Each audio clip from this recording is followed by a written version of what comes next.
I never could have predicted that a single moment would turn my world upside down. It all seemed so ordinary, just another regular day, until I found myself in that room. The door was ajar, barely cracked, and something inside me clicked in that instant. In that split second, I could have walked away, pretended I hadn't seen anything, but I didn't, because, in that moment, I understood that nothing would ever feel the same again. And yes, I knew. I was the one who started it, and I was the one who didn't stop it. Mark was at work, the house eerily quiet, except for some faint sounds coming from upstairs. Ethan was in his room. At first I didn't think much of it, just another day of a young man doing his own thing.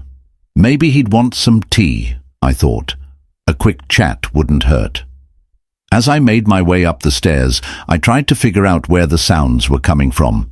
When I got closer to his room, I saw the door slightly open.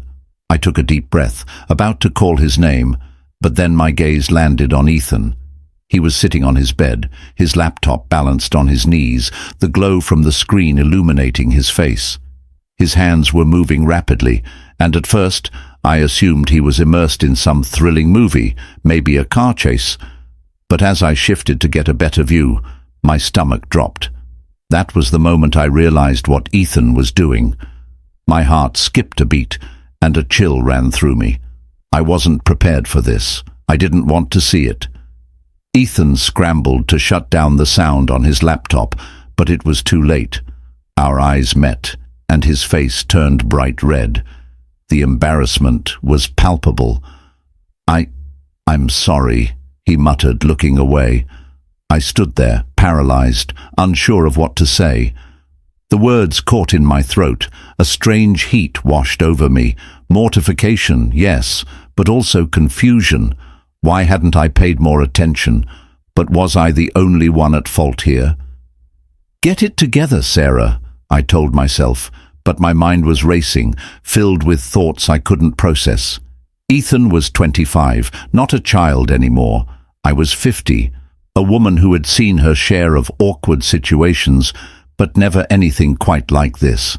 I stood frozen in the hallway, heart pounding, trying to compose myself by running my fingers through my short, wavy hair. Then Ethan appeared at the door. He tugged nervously at the sleeve of his hoodie, avoiding my gaze.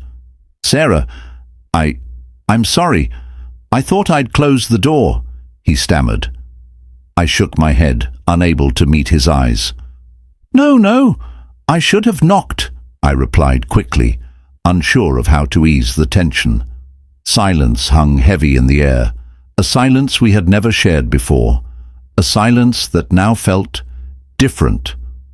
I should get dinner started, I said, trying to change the subject and break the tension, but my voice trembled despite my effort to sound steady. Ethan didn't respond. He just stood there, watching me closely, as if trying to read something I wasn't prepared to share. The rest of that night passed in complete silence. No glances, no words, not even the usual casual exchanges. At dinner, we sat across from each other, avoiding eye contact. The only sound was the clink of forks against plates.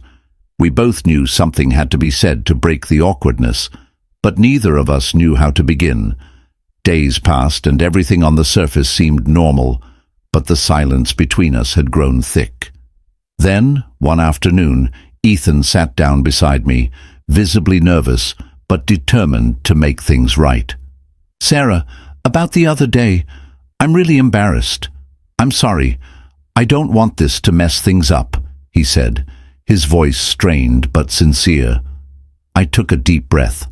No matter how strange this situation had become, I needed to ease his mind.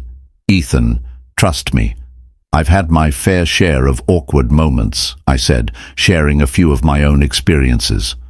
A small grin appeared on his face, and for a moment the tension in his expression eased. It felt like the air had cleared between us, but deep down, I knew things weren't entirely settled.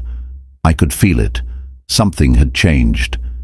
Ethan chuckled softly, dropping his gaze to the table. "Guess we're even now," he said, almost to himself. I raised an eyebrow, my curiosity piqued. "What do you mean by that?" For a second, his expression shifted, like he had said something he hadn't meant to. He scratched the back of his neck, clearly hesitant. But then, without thinking, he continued. "I've caught you the same way before. You just didn't know it," he murmured. I froze. His words hit me like a shockwave. I couldn't speak. I just stared at him, trying to process what he had said. Ethan's face flushed, but he didn't back down. "I never said anything because I was too embarrassed, but I never forgot it. It's my little secret," he whispered. A strange warmth spread through me, and I could feel the room shifting. The lines between us had blurred. I looked at him, and he looked back, and suddenly everything felt different. The unspoken distance that had always existed between us was gone, replaced by something far more complicated. We were no longer just two people sharing space. Something had changed, and we both knew it. I found myself spending more time with Ethan in the days that followed. Small moments, casual conversations that, on the surface, seemed harmless. But each time the tension between us grew. We started watching movies together, where once we had kept our distance, now there was an undeniable pull. Sometimes, when Ethan stretched across the couch, or when our hands brushed, or when we laughed together, I could feel a strange stir inside me. I tried to ignore it, but it was getting harder to push away. One night, as I tossed and turned in bed, I couldn't shake the restless feeling gnawing at me. Ethan was on my mind, and I knew I couldn't ignore it any longer. I had to put a stop to it if he was feeling something too. But deep down, I knew it was too late. The lines had already been crossed. I got out of bed, my heart pounding. My feet led me to his room, almost without thinking. His door was cracked open, a faint glow spilling out. I stepped in, and there he was, asleep. But it wasn't him that caught my attention. It was something else, something that made my breath catch in my throat. I shouldn't have seen it. I should have turned around. But I didn't. I stood there, frozen, trying to process what I was feeling. Then, as quickly as I could, I stepped back and left the room. But nothing felt right anymore. The pull between us had grown stronger, and there was no denying it. That night, I had no idea how much more complicated things were about to get. The tension between Ethan and me had reached a point where I couldn't fight it anymore. Every day the lines blurred even further, and by then I knew there was no turning back.